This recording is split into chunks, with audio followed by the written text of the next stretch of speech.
കള്ളപ്പണ ഇടപാടിൽ കോൺഗ്രസ് നേതാവ് പ്രിയങ്ക വാദ്രയ്ക്കും ഭർത്താവ് റോബർട്ട് വാദ്രയ്ക്കും പങ്കുള്ളതായി എൻഫോഴ്സ്മെന്റ് ഡയറക്ടറേറ്റ്. ആയുധ ഇടപാടുകാരൻ സഞ്ജയ് ഭണ്ഡാരിക്കെതിരായ കുറ്റപത്രത്തിലാണ് ഇരുവരുടെയും പേര് അന്വേഷണ സംഘം പരാമർശിച്ചത്. പ്രിയങ്കയുടെ പേരിൽ ഭൂമി ഇടപാട് നടന്നതായും ED.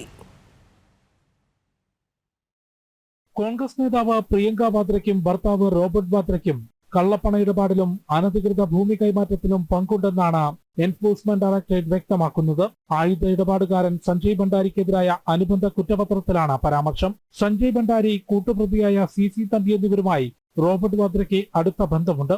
സഞ്ജയ് കുറ്റകൃത്യത്തിലൂടെ ലഭിച്ച വരുമാനത്തിൽ നിന്ന് ലണ്ടനിൽ ഒരു പ്രോപ്പർട്ടി വാങ്ങിയെന്നും റോബർട്ട് വാദ്ര അത് നവീകരിക്കുകയും അവിടെ താമസിക്കുകയും ചെയ്തു.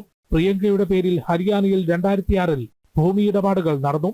ഇതിന്റെ മറവിൽ കള്ളപ്പണ ഇടപാട് നടന്നിട്ടുണ്ടെന്നും പ്രിയങ്കയ്ക്കും റോബർട്ടിനും അനധികൃതമായി പണം ലഭിച്ചിട്ടുണ്ടെന്നും ED വ്യക്തമാക്കി.